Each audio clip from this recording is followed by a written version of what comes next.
Je le disais dans le sommaire, plus de 8 500 000 électeurs sont entendus dans les urnes pour le référendum constitutionnel prévu le 18 juin prochain. Le travail sur le fichier électoral continue, mais le scrutin sera organisé sur la base de l'ancien découpage territorial. Ces informations sont révélées cet après-midi à l'occasion d'une conférence organisée par le président de l'EJ. Maître Moustapha Sissi a voulu rassurer les Maliens. Tous les moyens sont disponibles aujourd'hui pour réussir le référendum constitutionnel. Compte rendu Yaya Konaté et Abou Kone. En termes d'organisation structurelle de l'EJ, nous sommes prêts. À l'autorité indépendante de gestion des élections, la sérénité reste de mise à l'annonce de la convocation du collège électoral pour le référendum constitutionnel. Une décision d'ailleurs à laquelle elle a été associée et qui ne la surprend guère, reconnaît son président, qui voudrait rassurer les uns et les autres. Par rapport d'abord à la mise en place de ce démembrement. Le processus assure Maître Sissé, puisqu'il s'agit bien d'un processus, est en cours et il est d'ailleurs réalisé à plus de 90%.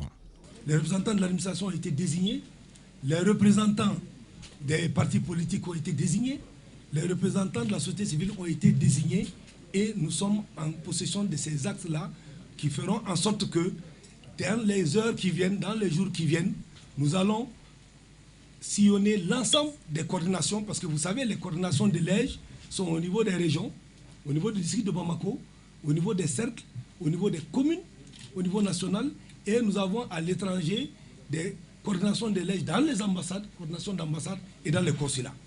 Donc, il nous reste maintenant pratiquement la phase de la nomination et de l'installation. L'installation suivie bien sûr de la prestation de serment. En réalité, c'est des étapes d'installation. Ces étapes d'installation se font en principe en 48 heures. Donc, c'est pour vous dire que nous ne sommes pas en retard et que pour les sceptiques, les coordinations de l'EJ n'ont pas été installées ou bien ne sont ceci, c'est peut-être un constat effectivement qu'il peut faire n'étant pas à l'intérieur de la machine, à l'intérieur du processus que nous incarnons, mais nous savons que cela est fait et nous vous réitérons ici que l'EJ, nous nous mettrons au travail pour qu'à la date du 18 juin, s'il plaît à Dieu, que nous soyons au rendez-vous de la tenue de ce scrutin référendaire. Mêmes assurances par rapport aux autres aspects de l'organisation du scrutin, à commencer par le fichier électoral. Le travail sur ce document essentiel se poursuit, assure le président de l'EJ. Pas moins de 8 500 000 électeurs sont attendus aux urnes, mais précision importante, compte tenu des délais assez courts, le scrutin référendaire se fera sur la base de l'ancien découpage territorial. L'information que je voudrais vous donner, c'est dire que, compte tenu des délais qui nous séparent de la date indiquée, il serait extrêmement difficile que nous puissions partir sur le découpage électoral nouveau qui était en gestation et tout, mais qui n'est pas aussi effectif.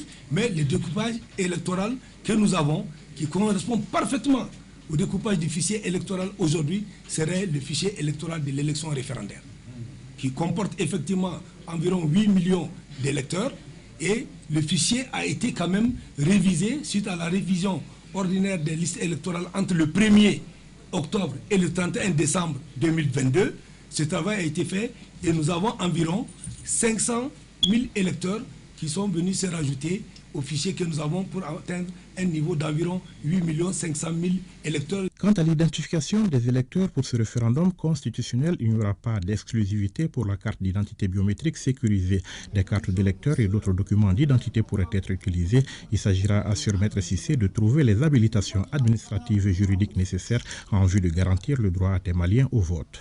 Nous avons aujourd'hui la carte d'identité biométrique nationale sécurisée qui a été érigée en carte d'électeur.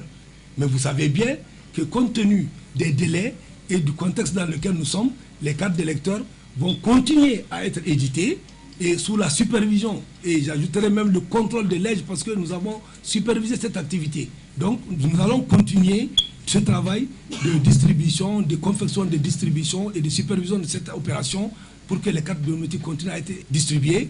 Mais au moment de la tenue du scrutin référendaire, vous conviendrez avec moi qu'il va falloir effectivement réfléchir et nous sommes en train d'aller vers l'utilisation des cartes d'électeurs qui vont venir être complétées par des éléments d'identification nationale que nous connaissons, les pièces d'identité légalement reconnus en République du Mali qui permettent d'identifier l'électeur.